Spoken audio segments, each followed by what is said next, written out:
Assalamualaikum warahmatullahi wabarakatuh. Kami akan mempresentasikan materi kelompok kami yang bertema bubble sort.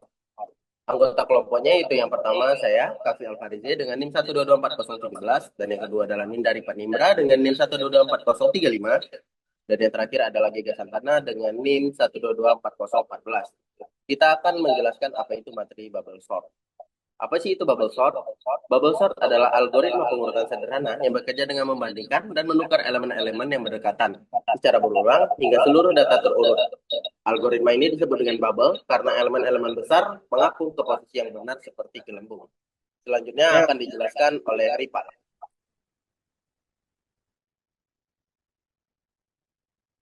Oke, pada kami di slide ini saya akan menjelaskan bagaimana cara kerja bubble sort. Jadi bubble sort ini akan membandingkan dua elemen pertama.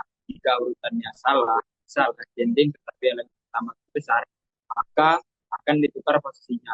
Lalu geser ke elemen berikutnya dan diulangi prosesnya hingga akhir array. Lalu setiap literasi memastikan elemen terbesar berada di posisi terakhir. Kemudian proses ini akan diulang untuk elemen yang tersisa hingga seluruh array turun. Selanjutnya akan dijelaskan kepada Giga. Oke, terima kasih kepada Rimat. Sekarang saya akan menjelaskan implementasi dalam C++ ini. Jadi kami memakai fungsi bubble sort dalam program menerima parameter. Kami menggunakan vektor, float, dan R sebagai array yang akan diurutkan. Dan kami menggunakan fungsi ball ascending sebagai algoritmanya untuk menentukan urutan naik sebagai true atau turun sebagai false. Dan kami mengambil contoh programnya mengurutkan tinggi badan. Jadi meminta input jumlah orang dan tinggi badan dengan validasi. Selanjutnya menerima input dalam format angka dengan koma atau titik, misal 1,75 atau 1,75. Terus selanjutnya menampilkan data sebelum dan setelah pengurutan. Dan yang terakhir memberikan pilihan pengurutan dari yang terpendek ke tertinggi atau sebaliknya. Oke, untuk penjelasan berikutnya akan dijelaskan oleh Ripat kembali. Terima kasih. Oke, untuk slide selanjutnya ini adalah contoh output. Jadi, misalnya pengguna menginput nilai 1,65 dan 1,8.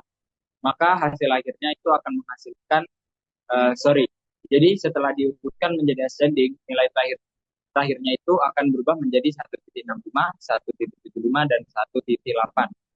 Kenapa di sini berubah dari 1,65 menjadi 1,65?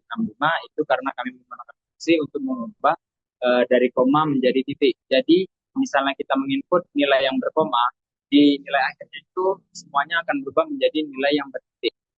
Selanjutnya akan dijelaskan lagi kepada Kapi. Terima kasih kepada Ripat. Di sini kita akan membaca ataupun menjelaskan apa itu kesimpulan dari bubble sort. Bubble sort sangat cocok untuk data kecil atau pembelajaran konsep sorting ataupun pengurutan. Namun kurang efisien untuk data besar.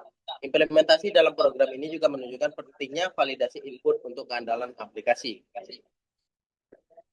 Sekian presentasi dari kami.